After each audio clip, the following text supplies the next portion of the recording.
This for them Fords, Oldsmobiles, Buicks, and them Chevys. Cadillacs, 24 inches high, sliding on Pirellis. Candy coated gloss airbags, lower scrape the belly. Beat in the trunk, turning buildings into confetti. Country grammar like Nelly, we speak with a drawl, but slow or something like in our slabs, we creepin' with crawl. Hit a button, you know the roof and screens fall. Jamming screwed up Tila, though we ain't too tired to ball.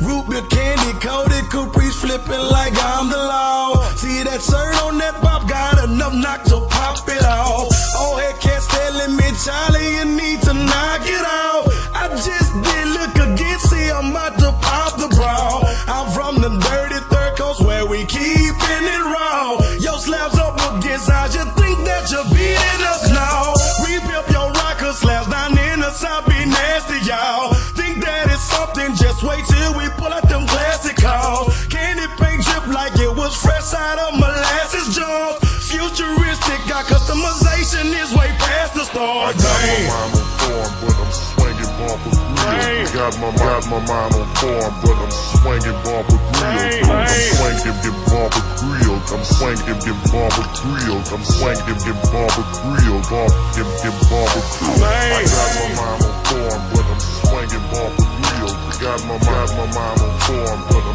swinging bumper grills. I'm swinging bumper grills. I'm swinging bumper grills. I'm swinging bumper grills. Bumper grills. Ain't no need to asking, boy, yes, I'm a winner, baby, I'm 24 with VVS and a spinner, leather seats in my name and diamonds dressed in the center. The only time this whip kick a rest is in the winter. Never a beginner, I'm a ice-out champ. Leave the bracelet on my wrist and catch an ice-out crab. I'm a dog and my whooping bargain, nothing but free on, cause it's powered by an ice-out amp. Hold up, Rappy Rick, I'ma slow it down and bring it back for my boy Brandon Chisholm in Tyler, Texas. Remember the first CD I ever got on? Ain't no hoes boy, baby.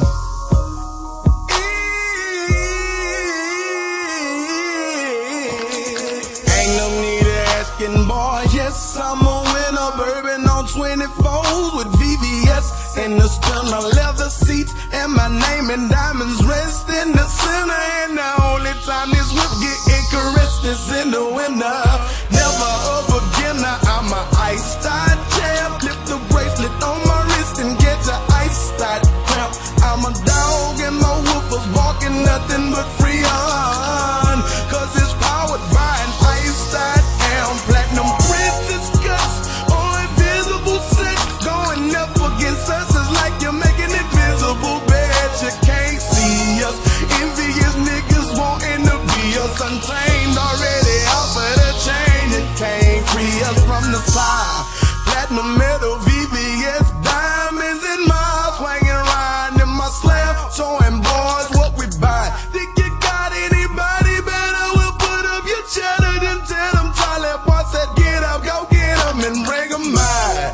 Dead's in the Lone Star State, Herning Gavin, motherfucker, everything is still great. Country boy not from the city, but me be making my way because me grind and me hustle, me making my pay. From no ice to iced up, broke eyes to priced up, me slanging CDs in the hood like me or selling white stuff. Multi-million-dollar in the price, keeping the white cup in the form of me force, and upon the draw the light up. Clean the man to throw shine from my ear to my grill. Got pneumonia, got my day and keeping my chest on chill. Tell the comfort come down and see that's how we live. Diamonds in our mouth, know what I'm talking about the price.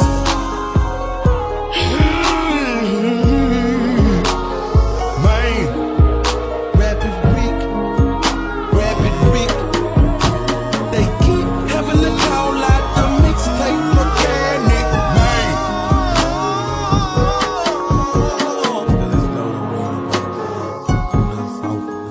no. That's why they call me versatile child. I try to give you a little bit of everything.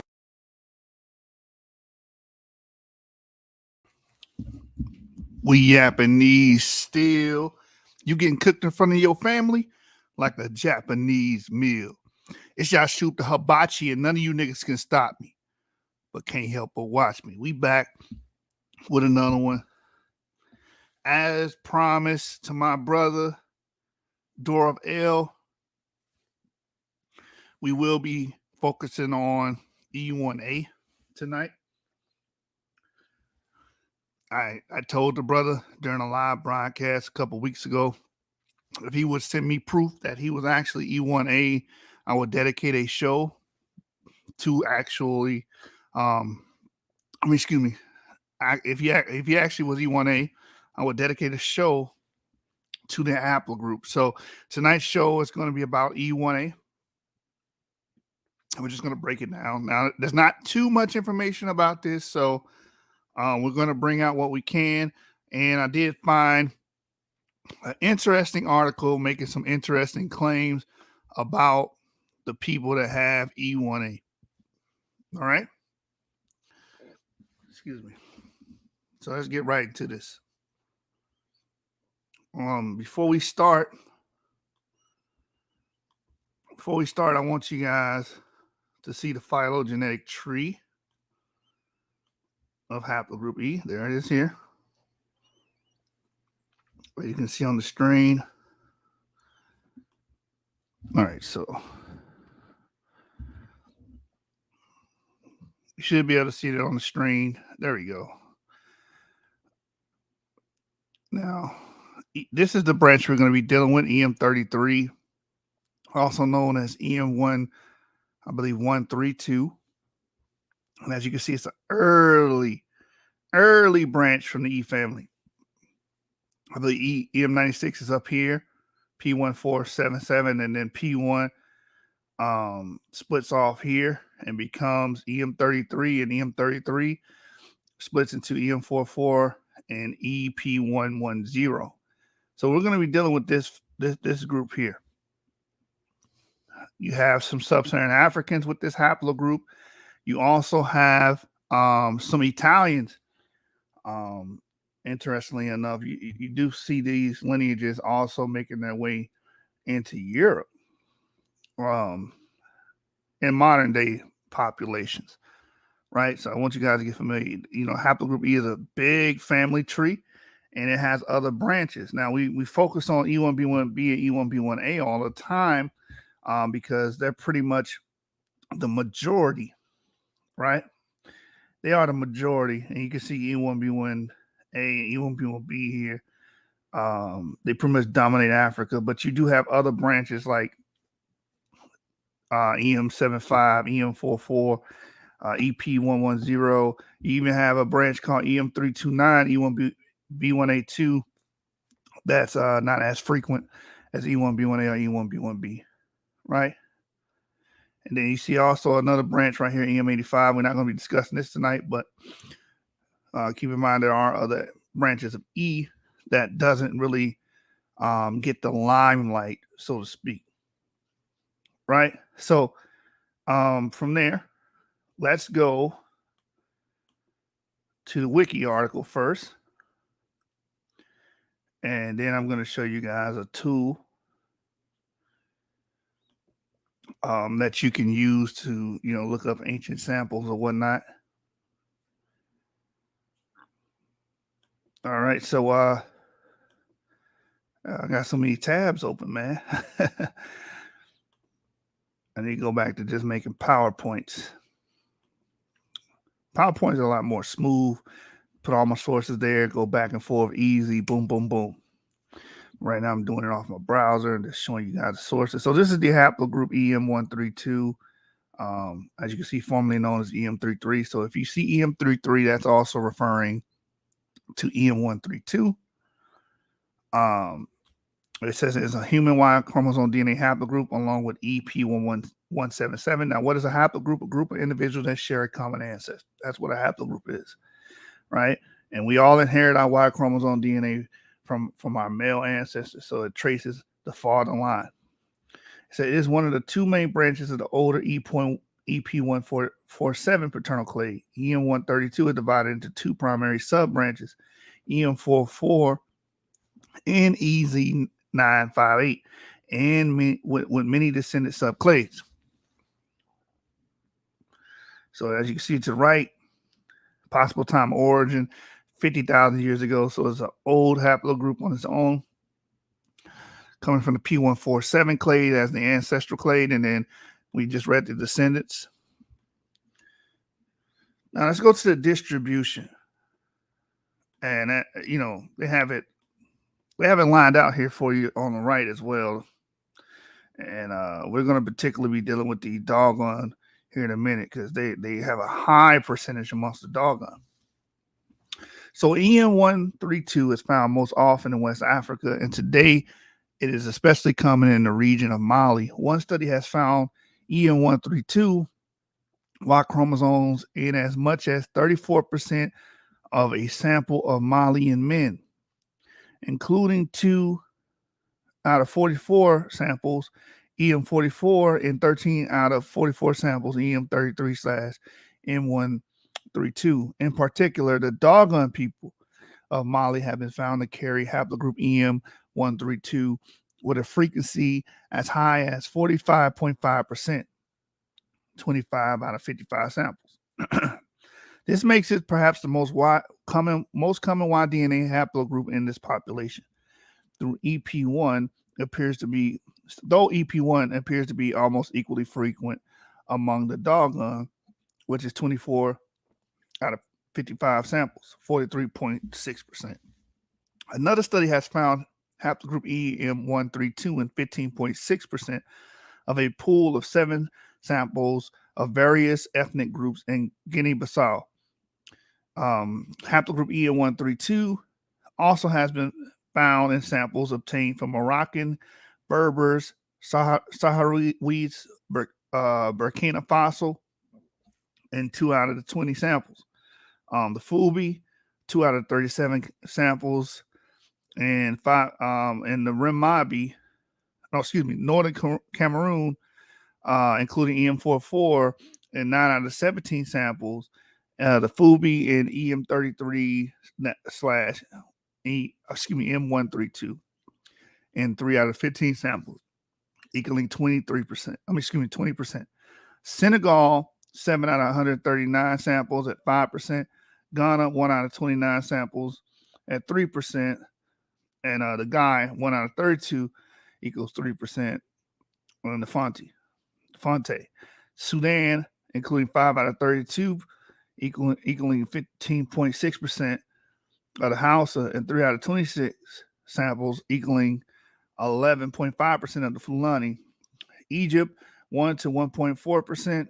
Calabria, including both Italian and Albanian inhabitants of the region.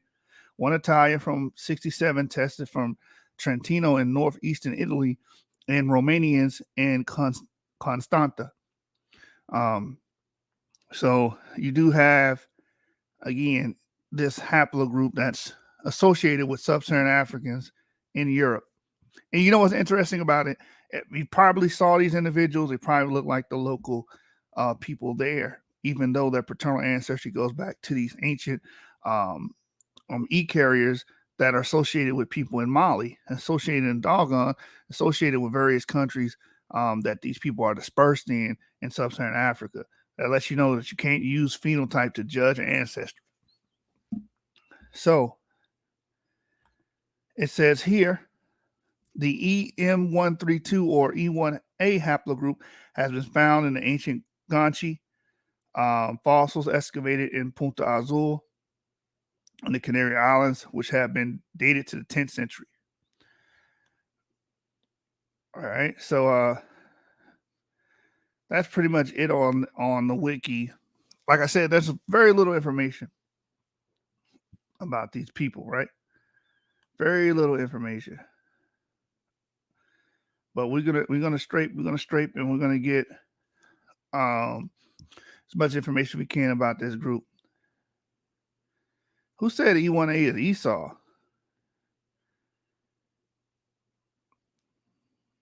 Yeah, I don't know what you're talking about, brother. Who said that? I didn't make any claims about what E1A is. Yeah, and I was reading earlier that they were fleeing from Islamicization in the medieval period. All right, so from there, let's deal with let's deal with family tree DNA real quick. Before we get to because I also want to talk about where these E carriers come from in the first place. Because this is an early branch. Where do they come from? If you watch prior episodes, you know that I believe that the entire or the ancestors or the proto E clades or basal E clades would have came from Asia. So we're going to get into that as well. But before we do that, let's deal with some of this modern distribution of this clade so we can get an idea where these people are. And with these guys being strongly correlated with the doggone and Molly, it should let you know a little bit about where these people, disperse from, especially in modern times. So let's go from there to the family tree. So this is a family tree project right here, E1A, M33, and M132. It says E1A has been something of a stepchild compared with the two major subclades of haplogroup E, E1B1A and E1B1B. Recently, a number of us who have been designated as E, but not E1B1, were tested by ftDNA. We were all found to be E1A, M33, and M132. Since very few people who have been found to be E have been able to get SNP testing to establish their specific subclade, we are also offering membership to anyone who has tested positive for EM96 plus, but has not tested positive for any subclade of E except, of course, E1A. This project is intended for men who are in E1B this project is not intended for men who are in E1B or E2. So let's go to the DNA results and load up the classic chart and see where these people with this E1A marker are located. Look, check it out. You got somebody from Iraq that I guess was tested for EM96 and I guess was called as E1A. You have one Germany, Malta, Italy, England, Wales, England. There's one specifically EM44, United States, and they have their oldest known male ancestor listed here. Manchester, Maryland, looks like the 18th century he was born.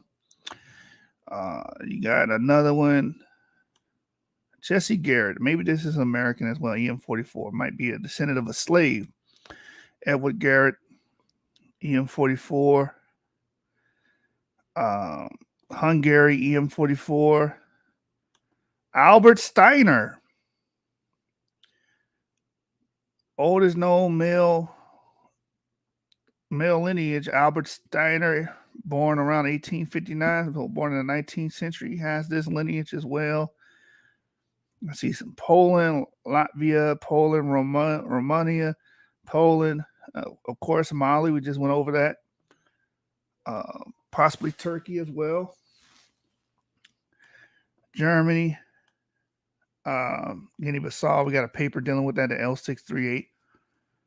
So that makes sense. In Africa, United States makes sense as well because we're going to see that this lineage was dispersed by the slave trade as well. Oh, okay, so yeah.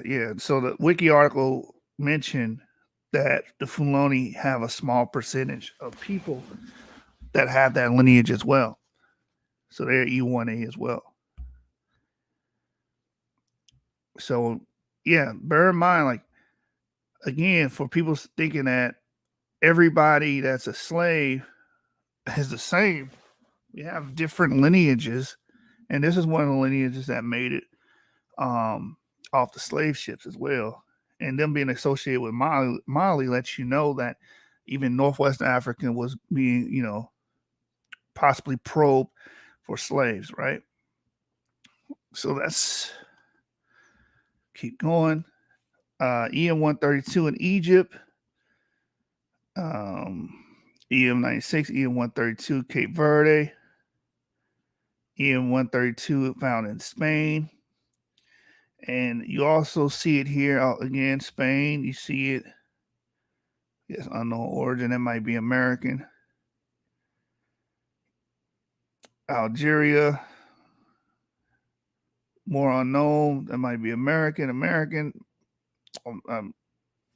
Postulate that's what that. Maybe that's someone with a slave background that doesn't know where their ancestors came from. Yeah, man, that's E1B1A. All right. So you guys get the gist of it. EL94, Spain. So we got a couple carriers of this marker. And again, the EM96 is most likely are, since I just read the introduction to this, deemed E1A if they're on this list. Mainly, most likely E1A. So from there, we can see that these people actually they traveled a bit. All right. From there, let's go to the Guinea-Bissau paper real quick. Let's go to the Guinea-Bissau paper and read from there. So this is a paper known as Maternal and Paternal Lineages. I only have access to the abstract, but I just want to read this real quick. From Forensic Science International, Paternal and Maternal Lineages in Guinea-Bissau. I told myself I was going to show you guys where these places at, because I got to stop assuming that everyone knows what's what. Excuse me. So what I'm going to do, let me open this image in a new tab, and let's go to the map and show people where Guinea-Bissau is. And talk about this lineage here a minute, and then we're going to get into slave dispersals. Negro onlys. I don't know why your name is that. I don't subscribe to that. But your question is, are all people who have E1B1A haplogroup YAP? Yes. Yes, they are YAP positive. So everybody that has an E marker, period, the people that we're talking about tonight, E1A, they have YAP. All right, so let's read this real quick. Oh, you threw me off. I'm supposed to be showing you guys this damn map. Hold on. I'm sorry, y'all. Let me go back. Brother threw me off. But, everyone that has the Y DNA or downstream of EM96 is going to be YAP. Anybody that's DE are YAP. So Japanese people are YAP, right? Not all Japanese people, but those with the D markers. Tibetans are YAP. Melanesians that the D marker are YAP, right? And it's a marker that's it's a marker that's unique to those that come from DE. Okay. All right. So let me go to this map real quick. So this is the world map, and Guinea-Bissau is on the western coast of Africa. Let me see if I can blow this up. As you can see, that tiny little country on that coast there is Guinea-Bissau, right below Senegal and Gambia, and above Guinea and Sierra Leone, and we can see Mali here as well. So you can easily conceive, if they're concentrated here in Mali, there's a high concentration amongst the Dogon. You can easily conceive how they would leak out into Guinea-Bissau or any other surrounding Western African countries here on this coast here, right? So let's go back. Yeah, I told myself I'm going to start showing you guys, because we mentioned a lot of geographical locations, and, a lot of times we just assume you guys know, or you guys will go and, I will want you to go and look yourself, but we don't like doing a lot of hand holding, but we want to at least direct you guys into the right direction, right? Or point you guys in the right direction, rather. So this is the paper here. I haven't got access to it, but I just want to read the abstract here. Again, the abstract is a summation of the actual paper. So this is paternal and maternal lineages in Guinea-Bissau. It says the aim of the present work was to study the origin of paternal and maternal lineages in Guinea-Bissau population, inferred by phylogeographic analysis of mtDNA and Y chromosome-defined haplogroups, to determine the male lineages present in Guinea-Bissau.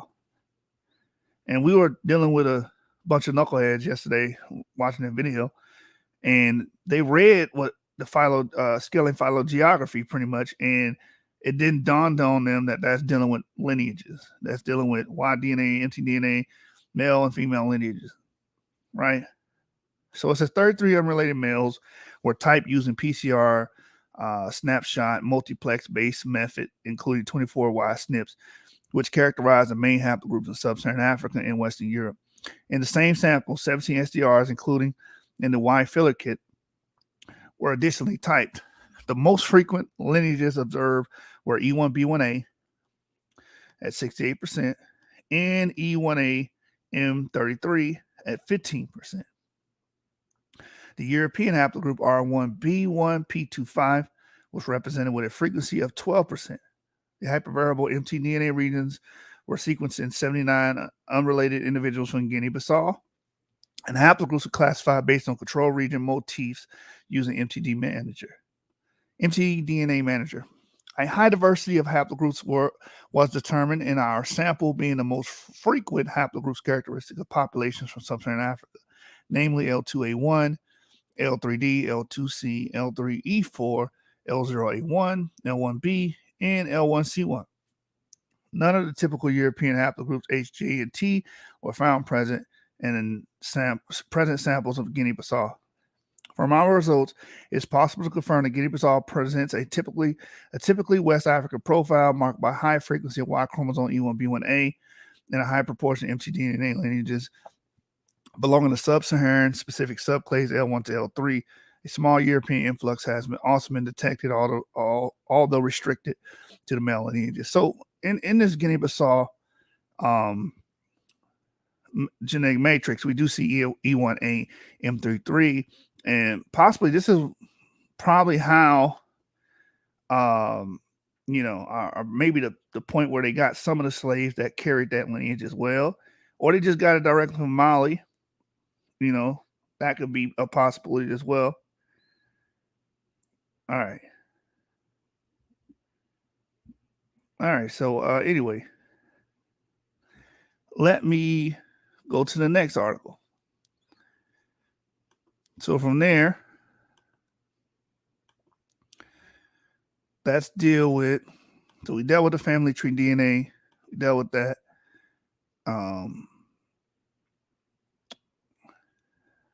We also start seeing these lineages in the Americas, and of course, this is mediated by what? The slave trade. All right. So all the people that doubt the slave trade ever happening, we can actually see there's a gene flow from the western coast of Africa and other parts of Africa as well. We do know slaves came from the East Coast, which may explain why certain people like Marlon Wayans, the Wayans family, having a haplogroup O, which is usually associated with East Asians.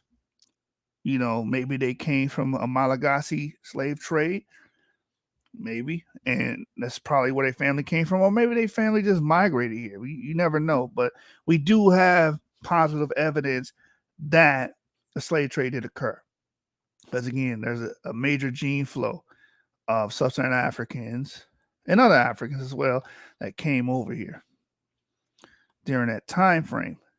So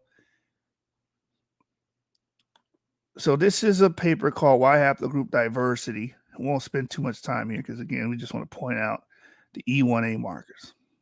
All right.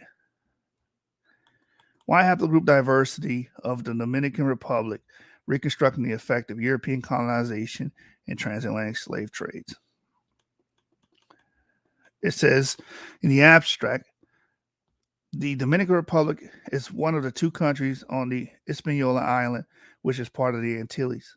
Hispaniola was affected by the European colonization and massive deportation of African slaves since the 16th century, and these events heavily shaped the genetic composition of the present-day population. To shed light about the effect of European rules, we analyzed 92 single nucleotide polymorphisms on the Y chromosome and 182 Dominican individuals from 3 different locations. The Dominican Y haplogroup composition was characterized by an excess of Northern African/European lineages at 59%, followed by the African clades at 38%. Which right here, I'm just going to pause here. This is actually pretty decent for being a Caribbean island that's, known to be on a Spanish rule. Because, you go to Puerto Rico, the European introgression is high, very high. We're talking like 90%. But here, you have a high persistence of the African clades. It says, whereas the Native American lineages were rare at 3%. The comparison with mitochondrial DNA variability dominated by African clades revealed a sex-biased admixture pattern in line with the colonial society dominated by European men. When other Caribbean and non-Caribbean former colonies were also considered, we noted a difference between territories under Spanish rule, like the Dominican Republic, and British/French rule, with the former characterized by an excess of European Y lineages, reflecting the more permissive Iberian legislation about mixed people and slavery.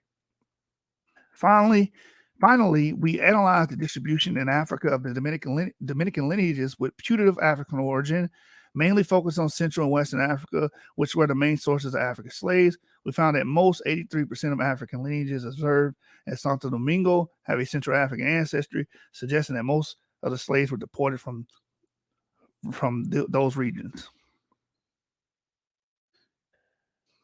All right, so significance. Despite the importance of Dominican Republic in the colonial history of the Caribbeans, little is known about its Y haplogroup composition.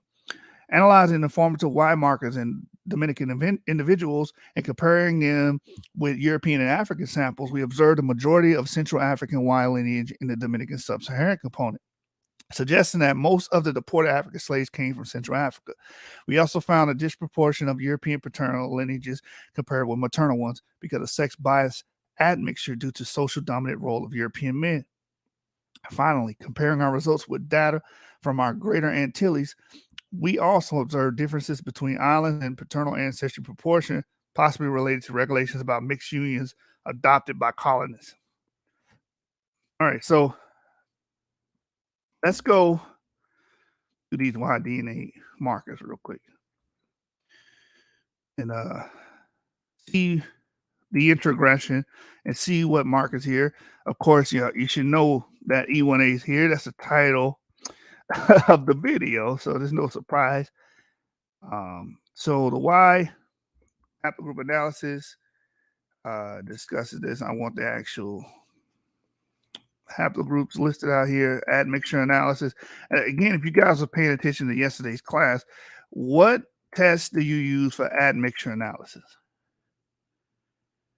Which test do you use? Do you use Y-DNA, mtDNA, or ding, ding, ding, ding, correct, autosomal DNA? That's the purpose of autosomal DNA, to show admixture. All right, so results. Major Y haplogroup composition of the Dominican population. By analyzing a set of 39 basal Y SNPs, we observed a total of 13 main haplogroups among our 182 Dominican samples. So again, BM60, this is an African haplogroup, sub-Saharan African haplogroup, usually associated with pygmies. We see that over here. How did it get here? It was mediated over here through the slave trade. EM33, that's E1A. We see that in the Dominican population. How did it get here? Through the slave trade. E1B1A, EM2, of course, E1B1A and E1B1B is here as well. And EM75 also coming over. And then you see these other European lineages for all the 12 tribe charters here that may be watching. You see, look at that. You see a European mosaic of people coming over here. And also what I want to point out, that TM70 may have came as slaves as well. We covered that before. We touched on it. I have a book that talks about TM70 may have they represent some of the early slaves as well coming over, especially in the Caribbean. Then QM242 is obviously Native American. And you can see it's got a rare, it's damn near negligible here. Damn near negligible. Oh, a lot of J2 and 172 here. Look at that. A lot of E1B1A, of course. But again, you do see EM33 here representing the African lineages. It says here, the 3 Dominican locations do not show significant differences in the Y haplogroup composition as a whole, so they will be analyzed in a single group hereafter. Considering the worldwide ethno-geographic distribution of Y haplogroups observed in our Dominican samples, we were able to recognize 3 different ancestries of the paternal lineages. Sub-Saharan African, again, here, this is what they group for Sub-Saharan African, BM60, again, associated with Pygmies.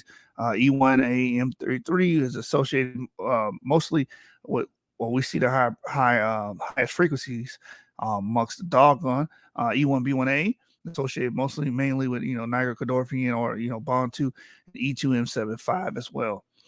North African or European 6 haplogroups. Haplogroup G, shout out to the Tail twins. Haplogroup I, what's the brother name that be with Kevin? Shout out to Kevin. For J1 M267, shout out to my Ashkenazi brothers, J2N172, shout out to the early Cretes, and R1A, shout out to the people from Belarus, and R1B M269, shout out to all my brothers as R1B M269. So you can see how they classify this. You have some people that try to doubt the science, but this is in the literature. We read these papers over again. These haplogroups are deemed European. They're deemed European. Okay? Because some of you guys walking around, you might be black as charcoal, but you have one of these haplogroups. That means your father's side goes back to those populations that lived in Europe, which is nothing inherently wrong with that.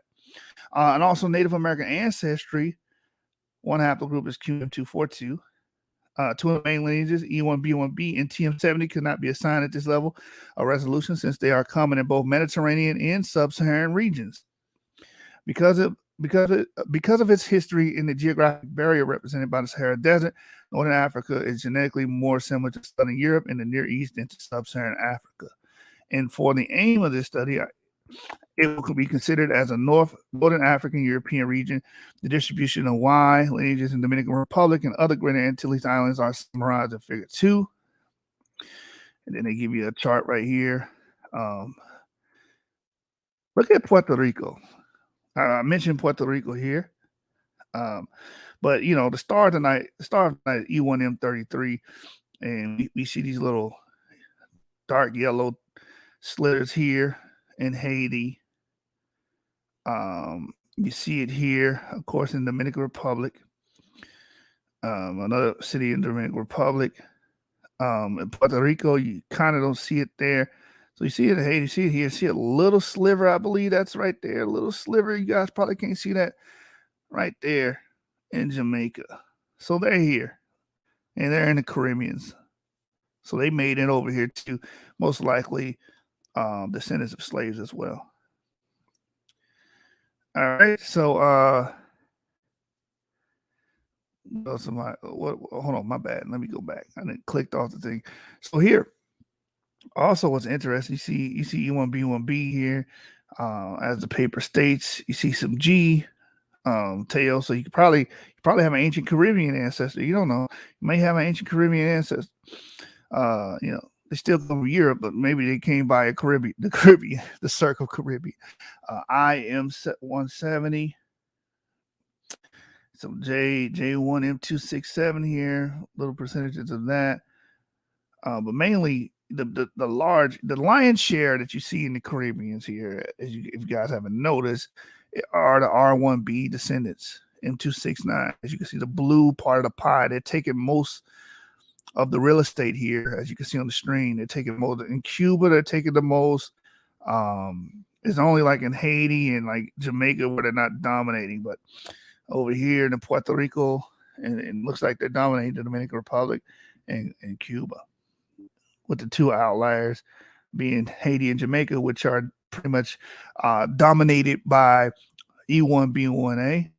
And again, you see that slither here, slice of E1A M33, and a little bit of E2 actually here, very little bit. You probably can't see it on your screen. Let me see if I can blow this up a little bit so you guys can see it. All right, so yeah, you can see those little slitters a little bit better right there. The little yellow slitter right there in Jamaica. All right, so very interesting. And you see very little Native American male lineages. You see some here, very little there. I hardly see any in Puerto Rico. I see any in Puerto Rico. So, this Y haplogroup distribution of main haplogroups in Greater Antilles. The larger pies represent the 3 Dominican populations here analyzed.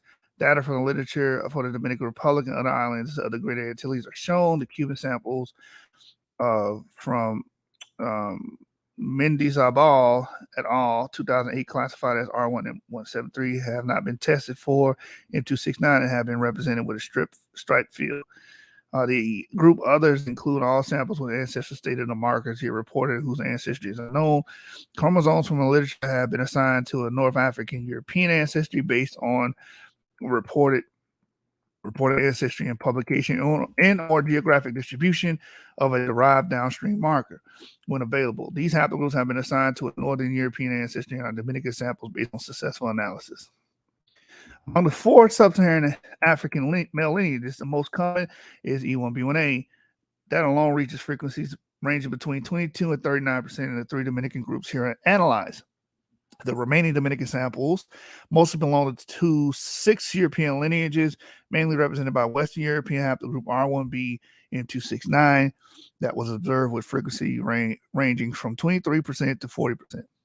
The Native American component is represented by the Q-M242 haplogroup that was rarely observed, high frequency 7%.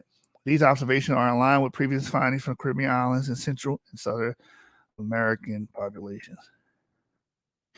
The major haplogroup dissection to shed light on the continental origin of E1B1A M215 and TM70 chromosomes to determine the exact origin of the 13 main haplogroups found in our Dominican samples. We analyzed a set of 53 additional formal markers selected on the basis of their phylogenetic position and focusing on those able to discriminate among different African regions. So E1B, I'm not going to give E1B or TM70 any light. Let's go to the star of the show. And we're not going to B. We're not going to get E1B with A. We always talk about those, right? Let's see what it says here. Let's see if we can glean something from here. So we analyzed 2 SNPs internal to E1A M33 clade, namely Z932 and M44. We found no individual belong to E1A M44 subclade, which is often observed among the Fulbe people. Our Dominican samples were found to be E1A M33 or E1A Z932, with the former rarely observed and latter commonly found in both Central and West Africa. Okay, so they didn't go too deep on that, right? Same for that. So from there, I think we got enough from this paper here. From there, let's go to the first free slave population here in the Americas. Before we get into the article, because there's an interesting claim about this clade, and I want to share with you guys. So we're going to eventually get to that.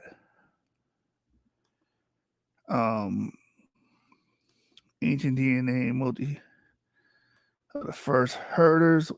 So, no, I don't want to go there yet. Let's see.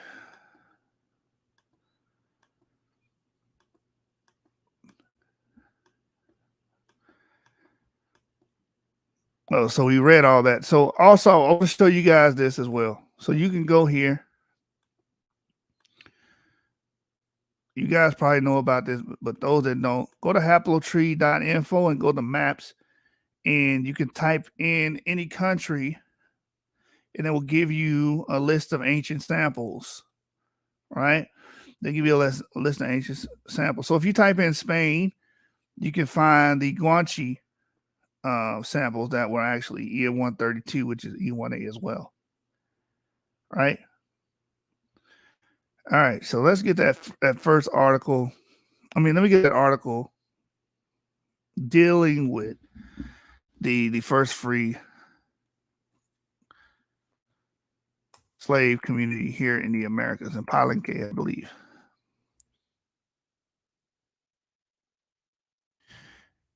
And we're going to show that I believe E1A is amongst that paper, talked about in that paper as well, showing that these clades came over during the slave trade, during the time of colonization as well.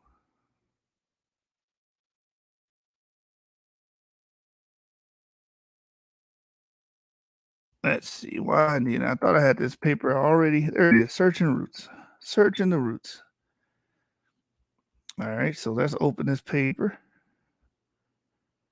Shout out to Jay Guider. Appreciate that, brother. I will use that money to purchase another book. You have no fear. The reader is here. Appreciate that, man. Most High bless. Searching for the roots of the first African American community. The first free African American community. So the abstract here is San Basilio de Palenque is an Afro-descendant community near Cartagena, Colombia, founded in the 16th century. The recognition of the historical and cultural importance of Palenque has promoted several studies, namely concerning the African roots of its first inhabitants. To deepen the knowledge of the origin and diversity of Palenque parental lineages, we analyzed a sample of 81 individuals for the entire mtDNA control region, as well as 92 individuals for 27 YSDRs and 95 for 51 Y SNPs. So to understand lineages, these people didn't make a focus on autosomal. They use the Y chromosome mtDNA, because those things show Y chromosome shows your male line, mtDNA shows your mother's line.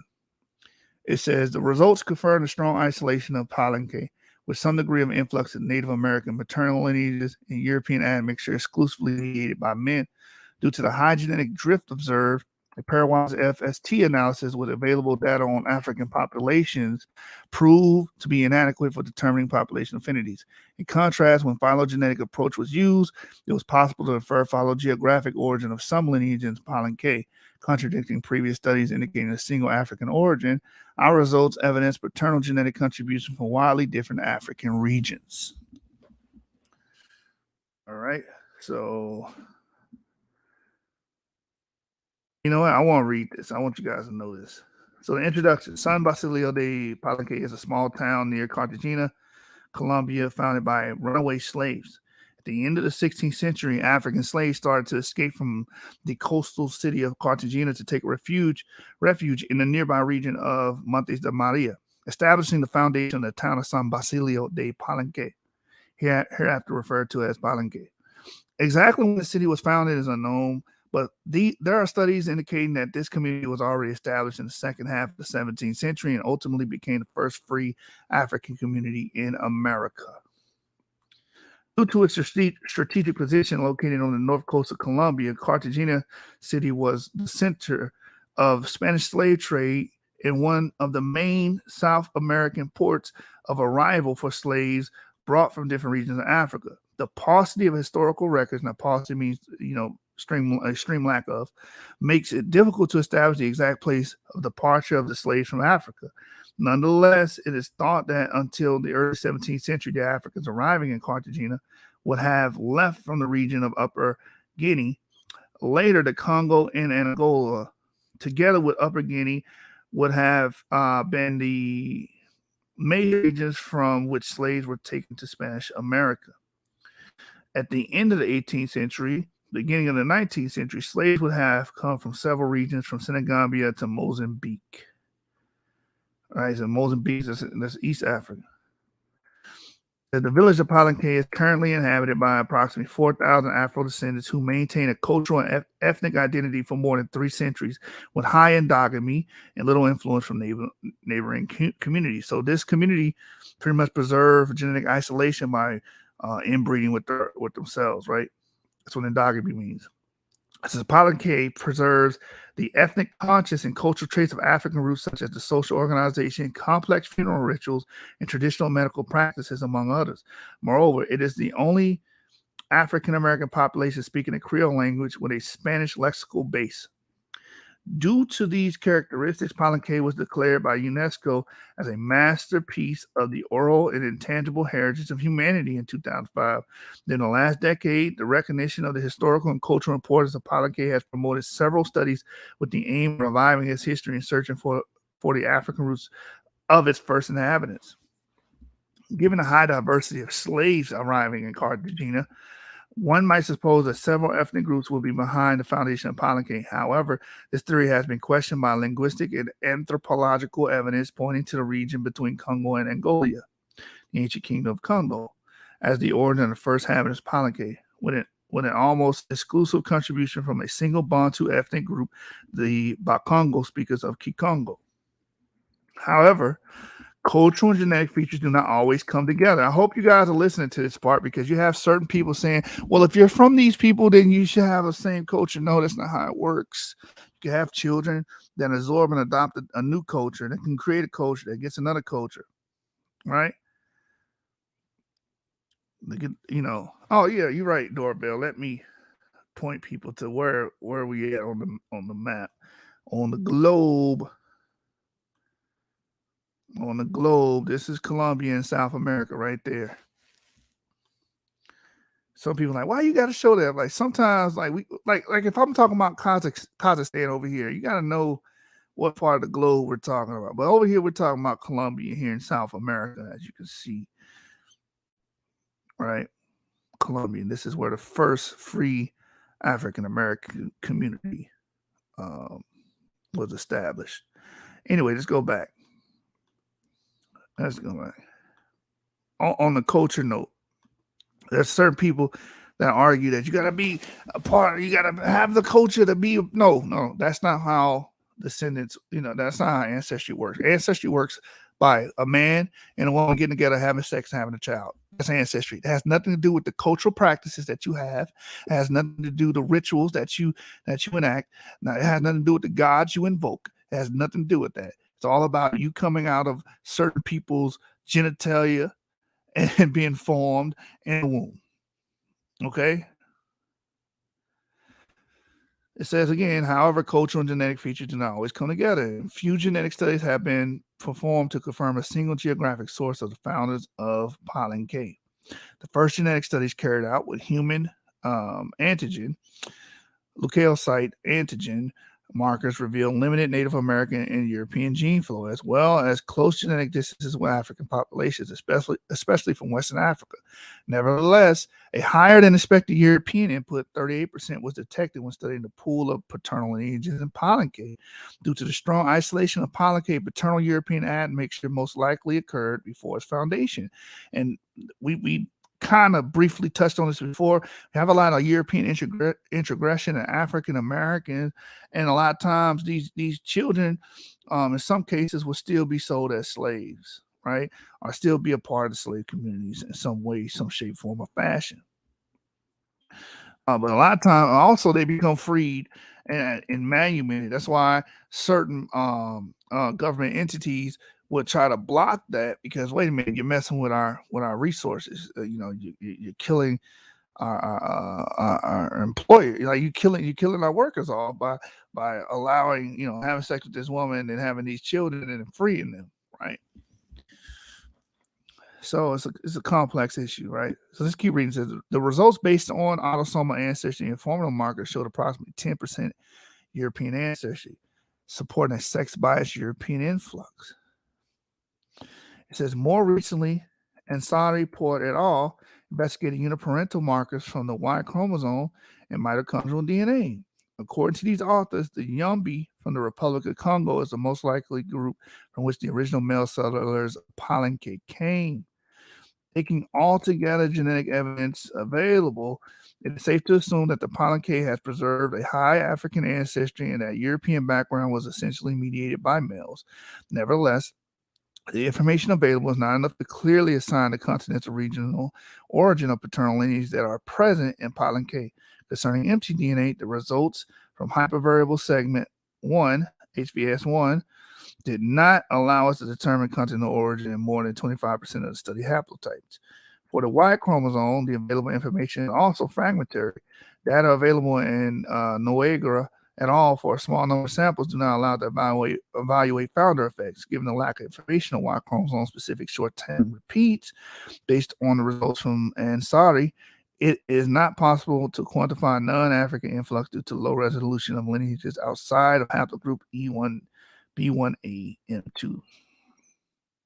Aiming to obtain deeper knowledge of the diversity and origin of Palenque parental lineages in this study, we analyzed the entire mtDNA control region, as well as Y chromosome-specific markers for both maternally and paternally inherited gene pools. We intended to determine the degree of isolation from Native American and European influx. Based on comparisons with data from African populations, we also intended to contrast the hypothesis of a single against multiple African origin. All right, so that's the introduction. What we want to do, results. I believe it's in the results, right? Let me go up. Materials, methods, results. Genetic diversity. Here we go. We've talked about this before, but I want to get to the star of the show tonight. Let's deal with E1A. L2. Phylogeographic analysis of African Y chromosome lineages in Palenque. We have A, of course, Paleo-African, B, Paleo-African pygmy, but we want the E clade. So here you go. So E clade, clade E is the most common clade in Africa and also present in European and Western Asian populations. In accordance with Palenque African background, this clade represents 61.05% of wild lineages and 82.7%, 76% of those assigned to an African origin. Haplogroup E1B1M81 is frequent in North Africa, particularly in Berber groups, and is also present in Iberia and in southern Italy as a Northwest African legacy. Since no direct gene flow from North Africa has been reported, the presence of the haplogroup in the Palenque population most likely resulted from European admixture. Nonetheless, a northern African origin EM81 in Palenque via Western Africa cannot be ruled out. Why is that the case? Because you did have North African polities that did sell slaves over here, and there's a lot of evidence for this because you had certain individuals coming from, I think, what was it, Algeria? And they got over here and they were like, listen, we from Algeria. We're trying to fight for our freedom. We were enslaved wrongfully. So that did happen. So let's keep reading. It says a European origin was also attributed to the haplogroup E1B1BM123 lineages found in Palenque. Now, E1BM123 is a known Jewish lineage, and it is found in the first free African American community. They're like, this is just down facts. It is what it is. This haplogroup is absent in sub-Saharan Africa and frequent in Arabian populations from Northeast Africa and the Middle East. This haplogroup is also spread in Europe, although at low frequencies. In Iberia, it has been associated with Middle Eastern, North African, and Jewish ancestry. A direct origin in Africa can be attributed to the remaining E haplogroups in Palenque, which is E1A M33, which is the star of the night. Of course, E1B1A, and of course, E1B1B M35, and so on and so forth. Which are not present in the European population, were more likely brought to America during the slave trade. So we do see that these people were a part of the slave trade and did come over here. So with that being stated, that's that article there. And let's see, we're knocking them all out.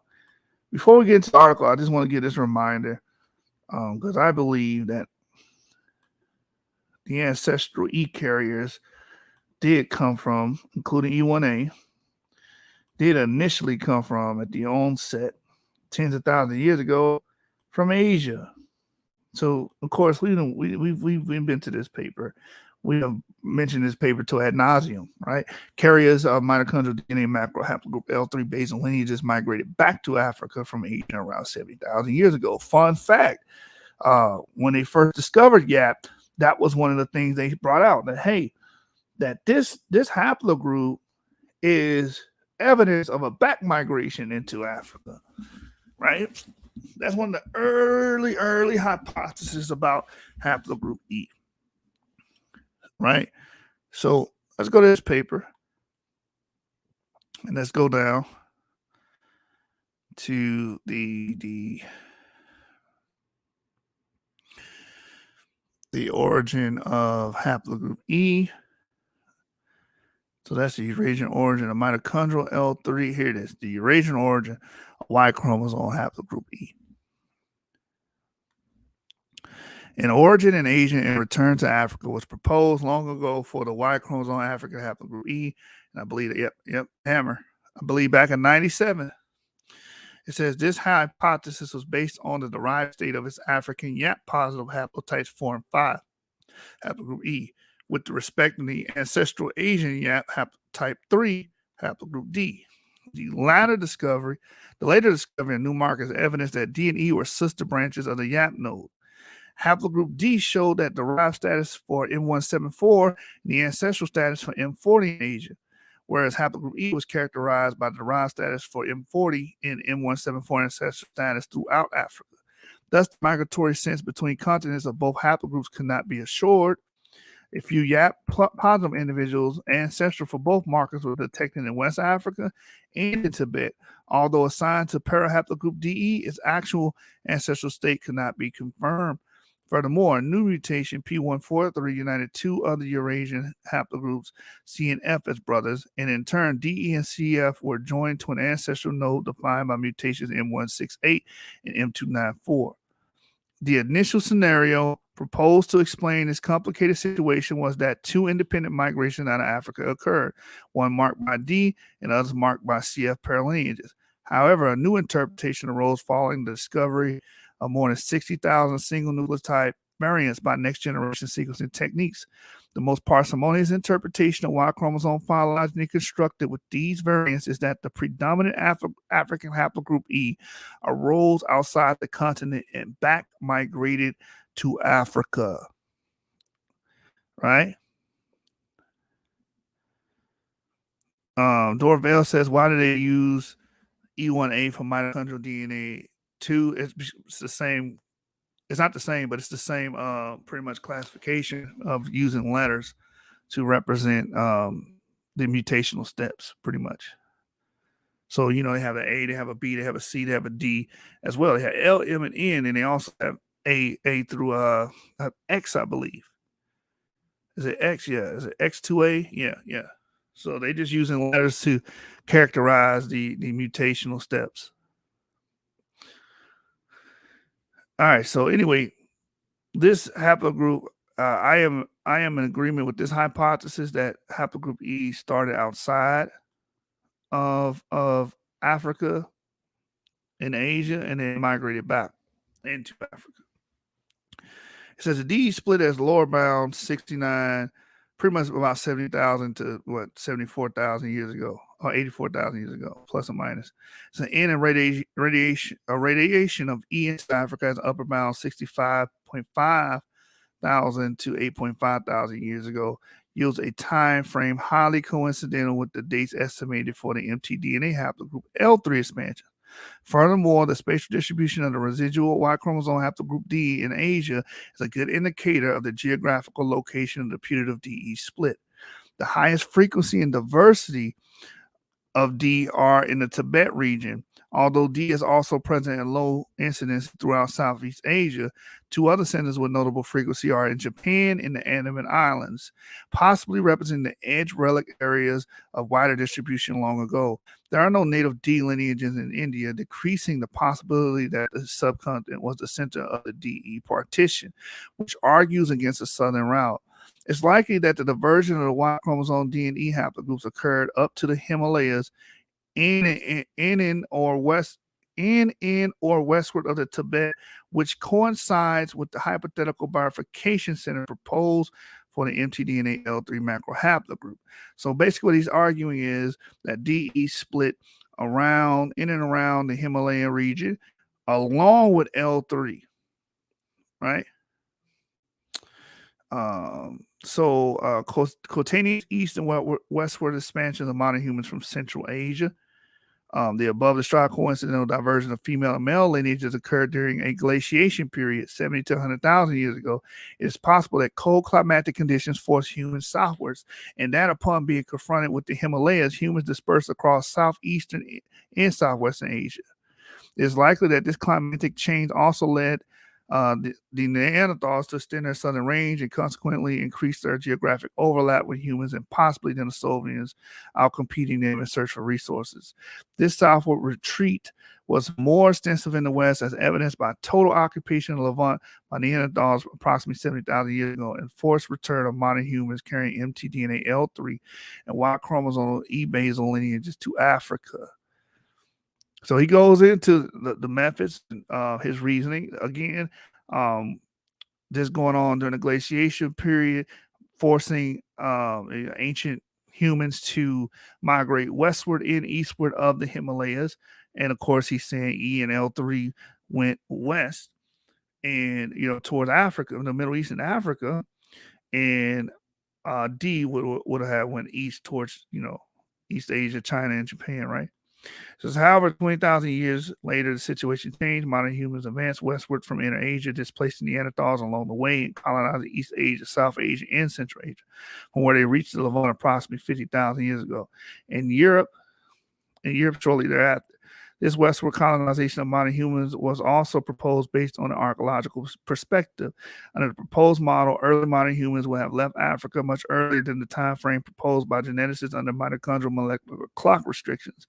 In an attempt to resolve the discrepancy, one could fix this period at L3, 4 or L3, 4, and 6. mtDNA correlations nodes, i.e. approximately 80 to 100,000 years ago. Such mutations which define the basal L3 lineage would have arisen after the movement out of Africa.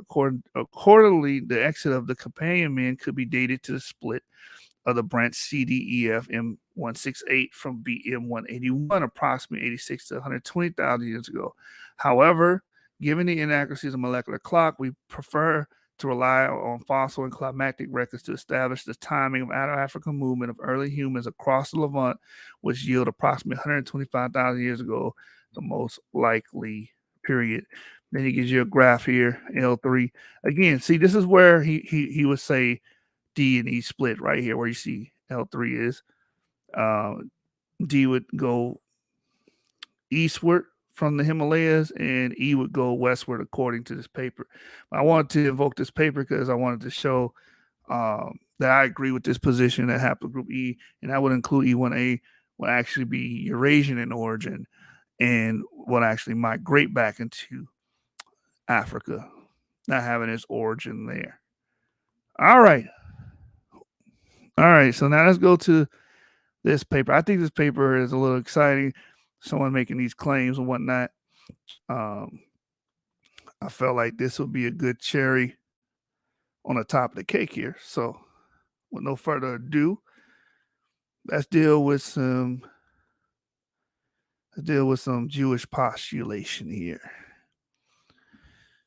E1A1, it's Jewish genetic and paternal ties. That's pissed some people off. You mentioned Jewish with sub-Saharan Africans, in this case, I guess some Malians.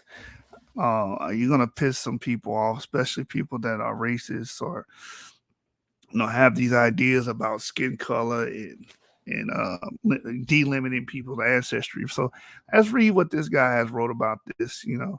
I've read this already, but it was like, oh, okay, somebody has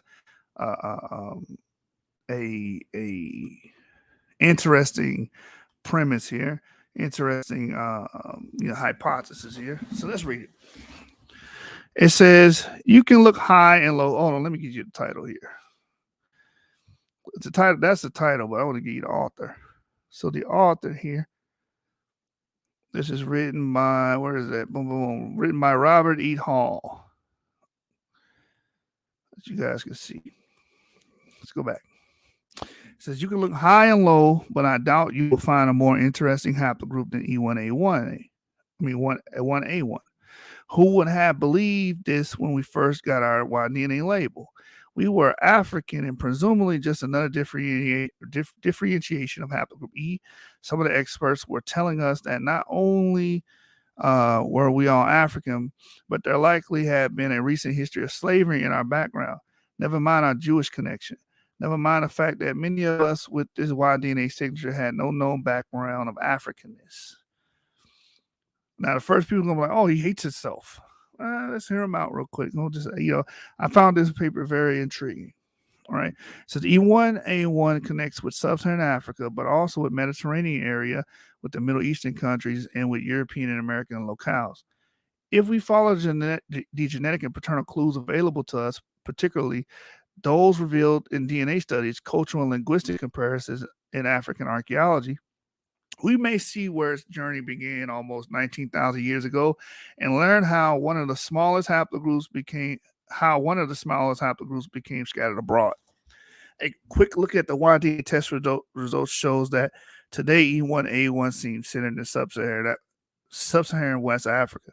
One reason for this likelihood is that in Underhill et al. Study of 2000, Y chromosome sequence variations in the history of human populations, a test of Malian men revealed 2 out of 44 samples to be E1A1. However, while the Malian test portends that 4.5% of Malians are E1A1, it has to be noted that the sampling was apparently limited to 2 groups, the Tuareg and the Bozo, who at best represent no more than 2 million people out of a population of more than 15 million. Other ethnic groups are Mande, which comprises about half of the population, of which the Bozos are 1, Fulani, the Fulbe, Songhai, the Voltaic, Moors, and the Dogon.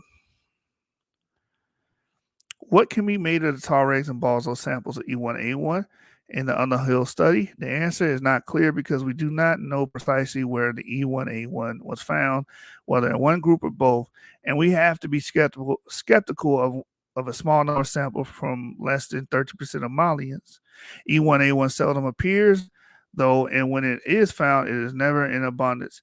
The apparent exception to this was the Scosari et al. 1999 study combined use of biallelic and microsatellite Y chromosome polymorphisms, which indicated a percentage of 50% for the Fulbe of Cameroon. However, the samples were few, only 17. So although the study got the attention of those of us who are E1A1, information lay dormant for a time. Fortunately, DNA studies are ongoing and information is constantly trickling in. A breakthrough of sorts occurred recently with the discovery of Cerny et al. 2011 in a study entitled Genetic Structure of Pastoral and Farmer Populations in the African Sahel. Fulani pastoralists and farmers were tested, and the E1 clade figured prominently. As I discovered in Bakova et al. 2013, E1A yielded more than 17% at that point. I can only wonder if there were any E1A1 samples present. There were. More about this later. In trying to find a location of E1A1, it is important, I think, to look first at those from whom E1A1 could have sprung. This means considering an E1A group such as Dogon. In Wood et al. 2005, 45.5% of 55 Dogon samples were found to be E1A. With this much E1A present, you would expect to find a contingent of E1A1, would you not? But it didn't happen. Upon examination of more than 1,000 widespread samples of Dogon, Dr. Beverly Strassman, a longtime devotee of Dogon research at the University of Michigan, did not find one sample E1A1. E1A was there in abundance, but no E1A1. To associate E1A1 with E1A groups, though reasonable to assume, may be a mistake, as can also be seen in Rosa et al. 2007 study, Y chromosome diversity in the population of Guinea-Bissau, multi-ethnic perspective. We read the abstract for this paper, by the way. So among 44 samples of E1A, not one known E1A1 haplotype was found. Over millennia, groups often thrived and then disappeared. Those that started out together did not necessarily remain together. Even though E1A1 is not found among the doggone, they may very well be the paternal tribal group of E1A1, given the number of E1A present among them today. And if not them, surely another E1A group, either one existing today or one back in the distant past. Although none carries the E1A1 today, the doggone do carry E1A2, which could very well be another indicator for their paternalism. According to Dr. Tatiana Carafet of the Genomic Analysis of Technology Core at the University of Arizona, many of the M33 carriers she has tested were positive for the P110, the mutation of E1A2. The doggone then are necessary to focus of any the doggone then are a necessary focus of any research about E1A1, but so are the Phylogeny with their significant E1A presence. Let's consider both and start with the doggone first. Who are the doggone? Where do they live? What do we know about them? The doggone are an ethnic group who live in a large escarpment of desert filled with caves in the country of Mali. The nearest city of any size is Bandigara. The group is isolated and spilled over in the Burkina Faso, which adjoins Mali. As James Swagger of offplanetradio.com says, the doggone are a real living history. For decades, inquirers have wanted to learn about them. They have wanted to know how it is that they, an isolated and mysterious tribe, have developed the culture they presently have. How did they, for example, develop their knowledge of astronomy? In the interest of learning the mysteries of the doggone, two French anthropologists, Marcel and Germain, lived among the doggone in the 1930s and 1940s, although some of what Marcel and his students say they learned has a tinge of controversy. Their work was innovative. It opened up the doggone to the outside world and spurred further investigation. One of the leading investigators today is the writer Stranton, who has authored a couple of the books of the doggone, one of which is entitled The Science of the Doggone African Mystery Tradition. According to Stranton, the doggone have rituals similar to Judaism.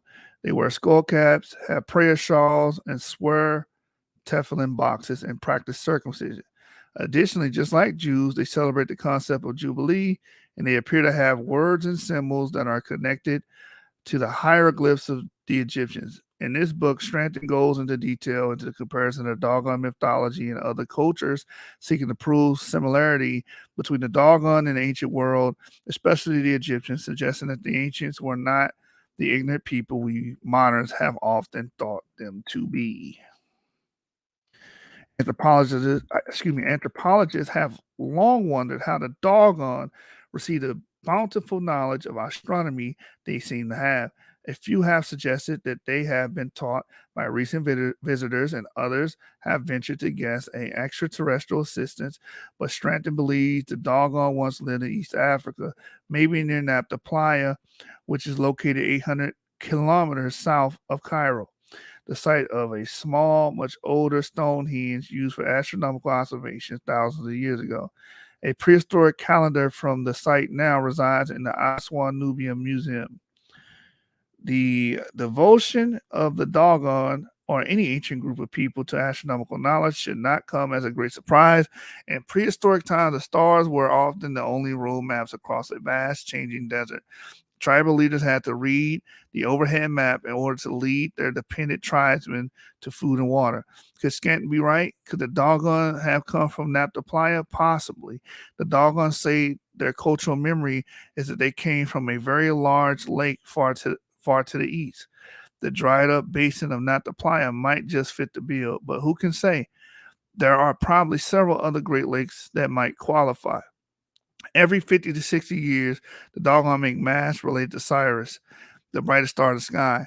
They save these masks and use them to recall their history, which is dated at 50 to 60 year intervals in relation to the orbit cycle. According to Griol and Dieterlin, who over a half century ago were puzzled over what they called the Sudanese star system of the doggone, the problem of not knowing how With no instruments at their disposal, men could know the movements and certain characteristics of virtually invisible stars has not been settled, nor even posed. Today, we may not only be posing the question about the doggone's astronomical knowledge, but we may be on the threshold of some answers.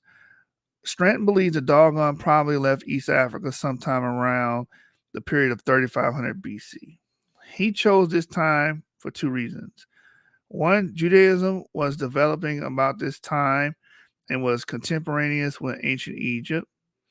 And because it was a common occurrence during this period for little priestly groups to be sent out away from the main group to preserve their valued traditions, the choosing of an isolated location in an inhospitable environment such as a desert area could make the preservation of that knowledge even more secure. While history, religion, and culture tell us about the doggone, so do genes and language. We see this in the Tisroff et al. 2009 study of African tribes and African Americans, which involved 121 African tribes, 4 African American populations, and 60 non-African populations. In all, a total of 2,432 Africans from 113 geographically diverse populations, 98 African Americans, and 21 Yemenites were considered. Unfortunately, this group only contained 9 doggone, some of whose markers did not amplify well. However, when the test results were in, it was the doggone who showed the least genetic diversity of all Africans, suggesting the isolated state in which the doggone have lived for centuries. Like other West Africans, the doggone speak a Niger-Kadorfian language. But when the tribes are divided into 14 ancestral geographic genetic population clusters, the doggone fall into the Saharan cluster among those who speak an Afro-Asiatic language. Others in the cluster are Beja, Haddanawa, Beja, Banomir, and Mozabites. The doggone and Mozabites show ancestry from European Middle Eastern cluster. When the analysis of ancestral connection is done, the doggone relate to the following groups in the descending order of closeness. As you can see, the Mozabites are number 1. Number 2 is the Cape mixed ancestry, South Africa. The Beja 3, Sudanese. Beja 4, Beta Israel, Ethiopian Jews. The Gabra, Northern Kenya, Southern Ethiopia, Fulani, Niger, Cameroon.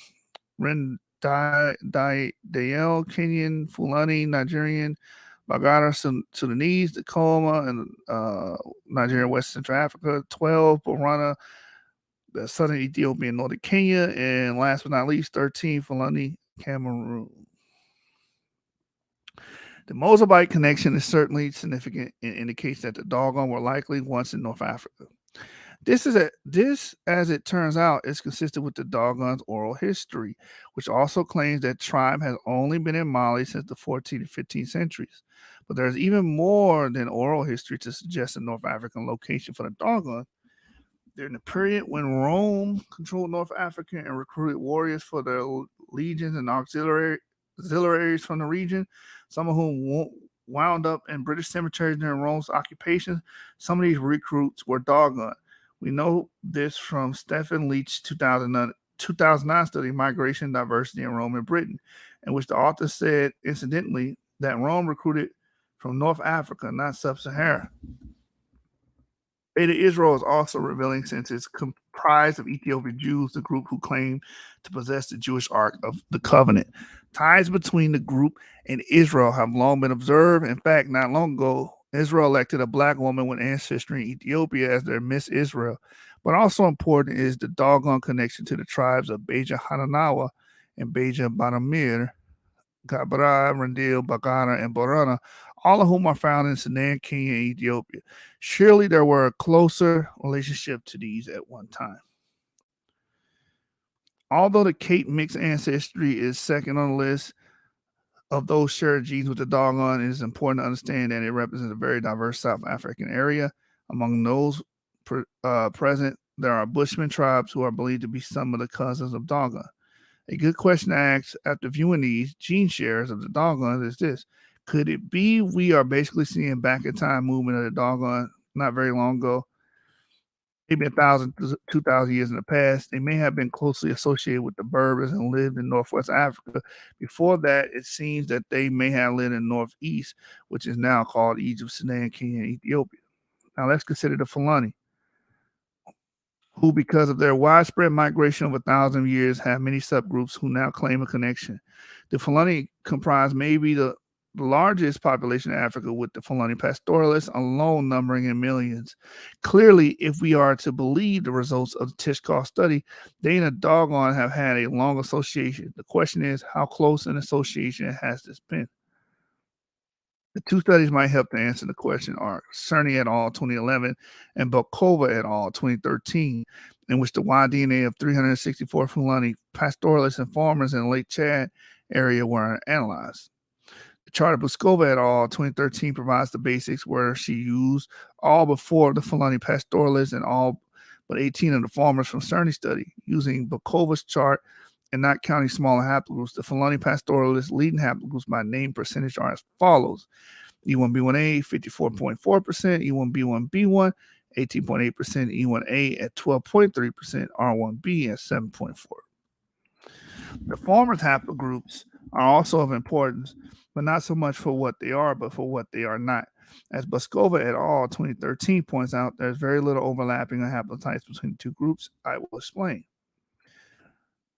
With Cerny et al. 2011 study, the 364 Fulani pastoralists and the neighboring sedentary farmers of the Lake Chad Basin and points west, the researchers examined the Y-DNA of pastoralists who are all identified as Fulani, such as the Pul, Fulbi, Mimboro, Fula, Wodabi, etc.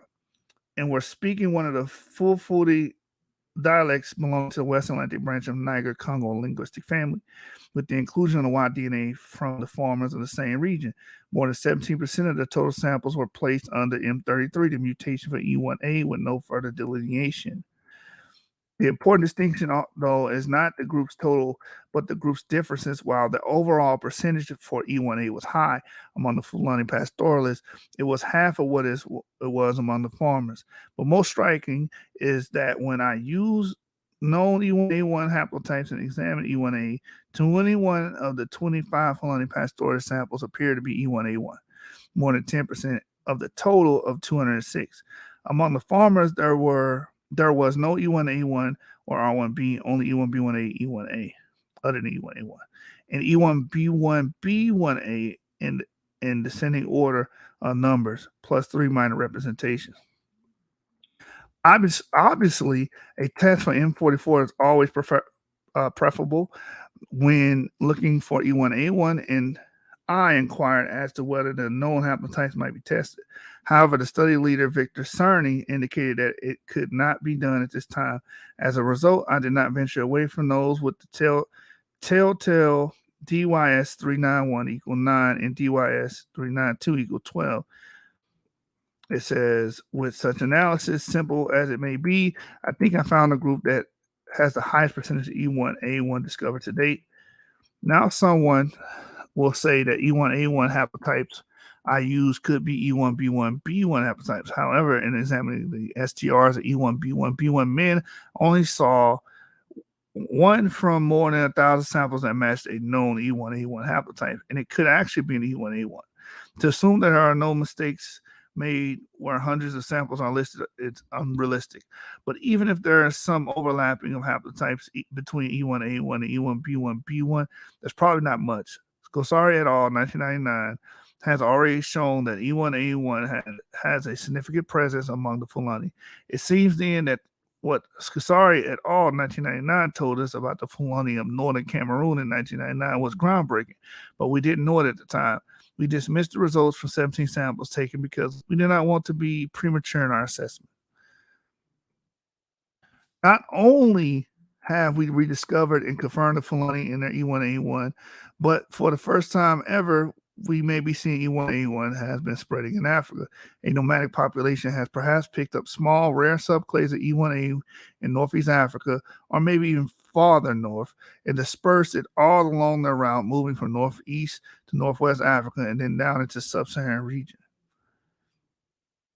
Actually, the previous supposition has support from the Bukova study on page 18 of the report, which states, for pastoralists, the results favor a model in which an initial core formed by EM35 was later enriched with EM78, E1A M33, and only recently E1B1A M2 and R1B M343. Consider, if you will, that among Jews, the core group EM35 and its subclade EM78 are second only to haplogroup J in its subclades, which is at least suggestive of a Jewish group being included in the makeup of the Fulani pastoralists. Then if you add E1A M33, which from the Bukova study of the Fulani is mostly E1A1, you have a cradle of relationship that continues to this day, not only among the Fulani, but among E1A1 men everywhere. Shout out to Ivory and shout out to the Fulani gang. Because as the Bukova study found, R1BM343 and E1B1AM2 were only added to the Fulani pastoralist core recently. This, of course, is plausible considering that the Fulani pastoralists are now in the hotbed of these two haplogroups. R1BM343 holds sway among the nearby Old Dami at the rate of 95%, and E1B1AM2 is very sub-Saharan. The big question is, what does Bukova mean by recently? Fortunately, the study authors tell us on page 18 and 19, when they estimate the entry date R1BM343 at 2,900 years ago, E1B1AM2 at 2,200 years ago. So then the entrance of E1A1 into Fulani pastoralist gene pool occurred before the last two were added. During the time, the pastoralist still had E1B1B1 core. Called by many variations of the name Fulani, the pastoralist group of nomads, million strong, have traveled widely over Africa for at least 2,000 years, looking for pasture for their cattle, sheep, goats, horses, and camels. Like the Saharan cluster to which the doggone belong, they too have some telltale Y-DNA from North Africa, the Middle East, and Europe. In addition to carrying those haplogroups we have just discussed, they carry an A subclade and an N haplogroup T1, which is numerous in Somalia and Ethiopia and is believed to have originated in West Asia. And there's even their lactase persistent phenotype, which they share with Europeans. The Fulani rank quite high among African populations, having an element of mystery. More has probably been written down about them than just about any other group. Along with a host of other tribal descendants in Jamaica, they were studied for 5 years by Father Joseph J. Williams, who then spent another 11 years looking at groups on the African continent. His findings have been recorded in the very heavily footnoted Hebrewisms of West Africa, written in 1930. Long before DNA was discovered, creating scientific pathways to the past, another author, E.D. Morrow, devoted a whole chapter to the Fulani in his 1902 book, Affairs of West Africa, first looking at the Fulani in Nigeria, then the Fulani in West African history, and lastly considering the origin of the Fulani. He stated that the features of the Fulani suggested an Asiatic origin, and even went so far to call them the lineal descendants of Hyksos, the shepherd kings of the East who invaded Lower Egypt. Morrow was quick to say, though, that his theory about the Fulani was not original, and it wasn't. He was following in the footsteps of his contemporaries, some of whom have read the words of Manetho, the Egyptian historian, who believed that the Hyksos invaders of Lower Egypt, who were called the shepherd kings because their pastoralism had come from the east. In the words of Josephus Flavius, the Jewish historian, who having read Manetho's Egyptica, believed that they were the Hebrews who, after a period of 511 years of rule in Egypt, crossed the desert into Syria, then into Judea, there establishing the city of Jerusalem. Unsurprisingly, the Fulani with lighter skins among darker skinned African populations have often provoked the question and inspired theories. A century ago, Ryland B. Dixon, who authored the Recall History, the Racial History of Man, believed that it was possible to measure a human skull and determine its geographical origin. As a result, that controversial school of thought, Dixon believed the Fulani originated near the Caspian Sea. To him, that was the best explanation of their Caucasian features. As a present-day African population, the Fulani do not appear to have much in common with the leading E1A group, the Dogon, who might very well be the progenitors of E1A1. Nevertheless, they clearly shared a Dogon involvement with Judaism. Such was proposed by Hugh Thomas in his book The Slave Trade, which stated Jews established colonies in the Saharan oasis back in the 1300s and intermarried with Berbers and blacks, such as the Senegami and Fulani. But whether the Jews of the Middle Ages, whose modern-day descendants are E1A carrying Ashkenazi Sephardim, carried E1A in their religion to the Fulani, or merely reunited with parts of their ancestral population is an open question. We can only say the Jews, dark-skinned Africans, and lighter-skinned Fulani merged a long time ago, and that the Fulani were in many ways as Jewish as those with the name. As late as the end of the 19th century, when European writers like Maurice Edmond Morel and others began to write about Fulani, their involvement with Judaism was taken for granted. Though Abadie, for example, did not know the Fulani past with any more preciseness than his peers, he did conjecture concerning the origin. He sought to explain their Jewishness in the only way he knew how. He wrote the following. One knows a rough outline the history of the Israelite migration to Egypt at the time of Joseph, and the return of Sinai with Moses, movements which were undoubtedly connected with the invasion of the Exodus of the Hyksos. It is probable that many of the Jews who remained in Egypt were driven towards Ethiopia, and especially towards Cyrenaica, where they intermingled more or less with the Berbers. These Jews in Cyrenaica were rejoined about 330 BC by the Jews deported from Palestine after the seizure of Jerusalem by Ptolemy Soter. Thus, they would form in Cyrenaica a Judeo-Syrian population mixed with Egyptian and a little Berber. And this would be the origin of the Fulbi or Fulani. Did this population take the name Ful in the remembrance of its flight? To this picture, we can add tradition and personal experience of Dr. William F.S. Miles, an Ashkenazi Jew who served in Guinea through the Peace Corps some 30 years ago. In an email to the author, he spoke of a conversation he had with his French language instructor, who soon insisted that we were indeed cousins, for he, as a Fulani from Guinea, was also descendant of the tribe of Israel, but one that instead of returning to the east of Canaan with Moses, headed to the west and across Africa.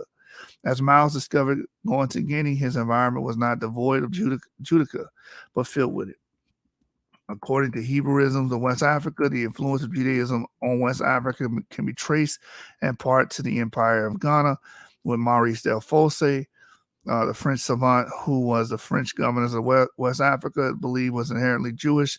The Chronicle of the Sudan is cited as a source, mentioning that Ghana was ruled by 44 white kings. He goes on to say that in the 9th century, a descendant of the Jewish tribe of Dan named Eldad claimed that there had been in the interior of Africa a language that appeared to be Phoenician, a religion that was Jewish, and a Jewish emperor. The existence of Eldad of the tribe of Dan is supported by the history of Jewish people by Margolis and Marx, who relate that Eldad claimed that his tribe and others departed Palestine and moved to Havilah in Africa in the times of Sennacherib. The pervasiveness of Judaism in Africa has continued into recent times. Williams in Hebrewism of West Africa relates the story of the Jewish settlement of Aluna near Lake Chad, which the French consul at Akka in southern Morocco, M. Rain Leblanc, visited quite by accident in 1928. It seems that the consul was flying over the area on a map-making expedition when, because of the engine trouble, he had to make an emergency landing. When he came down, he was greeted warmly and welcomed to the settlement, where the people spoke a dialect of Arabic mixed with French and Moroccan words. When Leblanc was taken to the home of the oldest inhabitant, he was treated in the Hebrew style. His feet was washed. He was provided the best room in the dwelling for his rest. He learned the people identified themselves as French subjects who had left Morocco centuries earlier, when Berbers from southern Morocco invaded the place where they lived in northern Morocco. According to Leblanc, the fathers of the settlers of Aluna had originally intended to cross over to Egypt and into Palestine and visit the land that flows with milk and honey.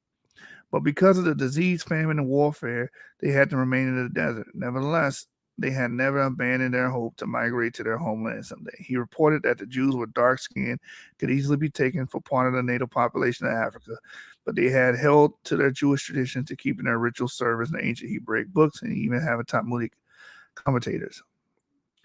3 days, Lamont's plane engine was repaired and returned home. His story was reported in the New York's Evening World for November 15, 1928. The article was signed by Pierre Van Passan and was dated Paris, November 7th. The question to be asked about the Jewish settlement in Aluna is not whether the community was Jewish. We have the documented story. The question is whether or not Aluna's inhabitants were descendants of Jews or Fulani. For anyone reading the history of the African continent, it's hard to tell the difference. For his part, Joseph J. Williams, the scholarly priest who authored Hebrewisms of West Africa, believed that the Fulani and some other groups as well were exiled Jews. He apparently believed that while some of the Hebrews moved back into the Levant when they left Egypt, others remained in Africa and never left. In summary, it appears to this researcher that E1A was born when the Dogon, a strong E1A group, were in Northeast Africa or the Levant. The Fulani, who were present in the same area and closely associated with the Dogon, picked up the haplogroup and became disseminators of it, first through North Africa and then all the way down to Sub-Sahara. The most important question of all may be, who are the Fulani? Are they descendants of the Hebrews? Certainly some of them are. And if so, this would suggest that not all of the Hebrews left Africa for the land of Canaan, which would not be hard to believe since people are often reluctant to abandon what they consider their homeland.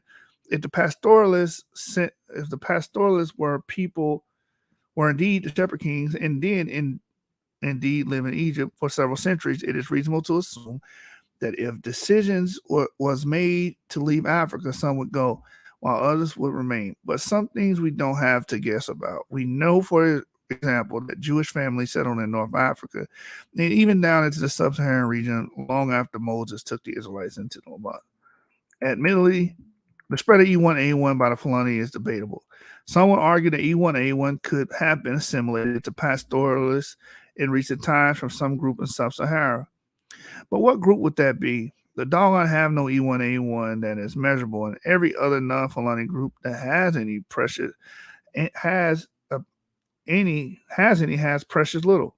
Besides the places in Africa where E1A can be found, seem to be places where the Fulani have lived or are presently located.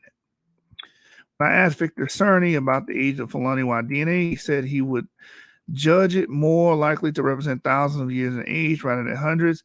So it's very likely that E1A has been carried by the Fulani literally for millennia.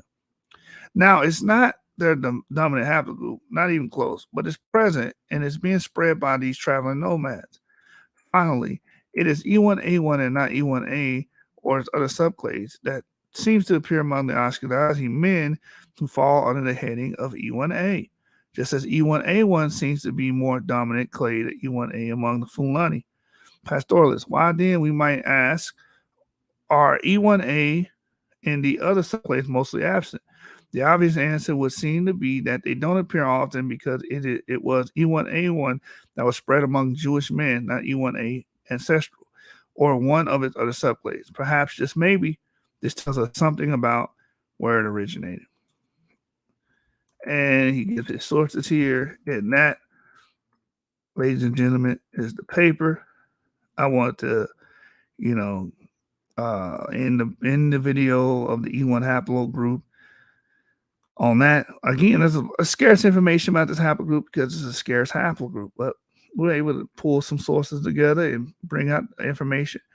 Like I said, I showed modern distribution, showed them being connected to Guinea-Bissau, Mali, Sudan, and given that a hypothesis, and even you do see E1A amongst Jewish people as well, Ashkenazi Jews, that is. With that said, I hope this video was helpful, insightful. Shout out to my brother Dora L. You have your video, brother. You got your break now, man. And if any new information comes my way, I will be covering it live. Because again, we deal with science. Just like Nas said, Calicos roast y'all folks. Keep y'all dying. Because it's hard to fuck around when you're dealing with science. All right, we out of here, man. Yap.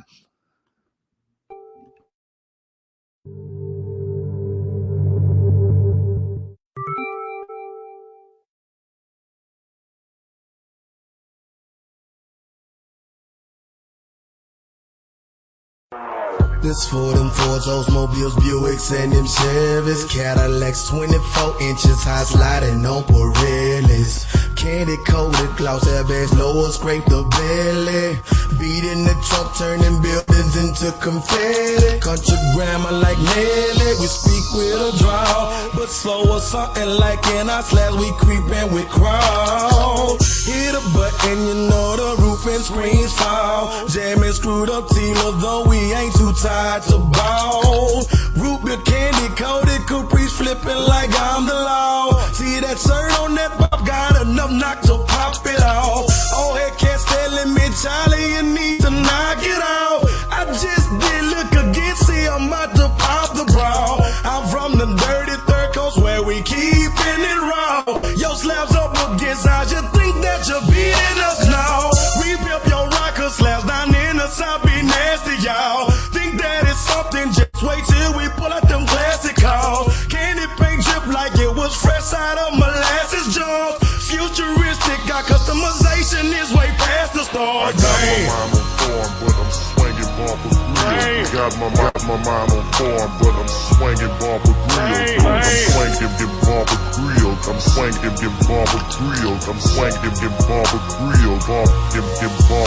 I got my mind on form, but I'm swinging bumper grills. Got my mind on form, but I'm swinging bumper grills. I'm swinging bumper grills. I'm swinging bumper grills. I'm swinging bumper grills. Bumper grills. Ain't no need to asking, boy, yes, I'm a winner, bearing on 24 with VVS and a spinner, leather seats in my name and diamonds dressed in the center. The only time this whip kick arrests is in the winter. Never a beginner, I'm an iced out champ. Leave the bracelet on my wrist and catch an iced out crab. I'm a dog and my whoop barking nothing but free on, cause it's powered by an iced out amp. Hold up, Rapid Rick. I'ma slow it down and bring it back for my boy Brandon Chisholm in Tyler, Texas.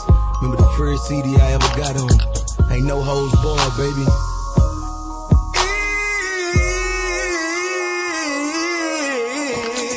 Ain't no need of asking, boy. Yes, I'm a winner. Bourbon on 24s with VVS and the stunner leather seats and my name and diamonds rest in the center. And the only time this whip get caressed is in the winter. Never a beginner. I'm a iced out champ. Lift the bracelet on my wrist and get your iced out cramp. I'm a dog and my woofers walking nothing but free on, cause it's powered by an iced out amp. Platinum princess cuts on invisible sex. Going up against us is like you're making it visible. Bet you can't see us. Envious niggas wanting to be us. Untamed already out for the chain. It can't free us from the side. Platinum metal VVS diamonds in my swinging around in my slam, showing boys what we buy. Think you got anybody better? We'll put up your cheddar, then tell them Charlie boy said get up, go get them and bring them mine. Dead's in the Lone Star State, Herning Gather, motherfucker, everything is still great. Country boy not from the city, but me be making my way because me grind and me hustle, me making my pay. From no ice to iced up, broke eyes to priced up. Me slanging CDs in the hood like me was selling white stuff. Multi-million-dollar in the price, deep in the white cup, in the form of me force. And the pound to throw the light up. Clean the man that don't shine from my ear to my grill. Got pneumonia cause my day and keeping my chest on chill.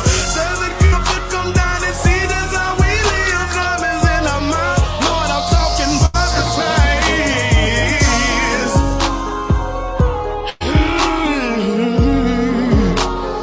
Man, Rapid Rick. They keep having the call like the mixtape mechanic. Man,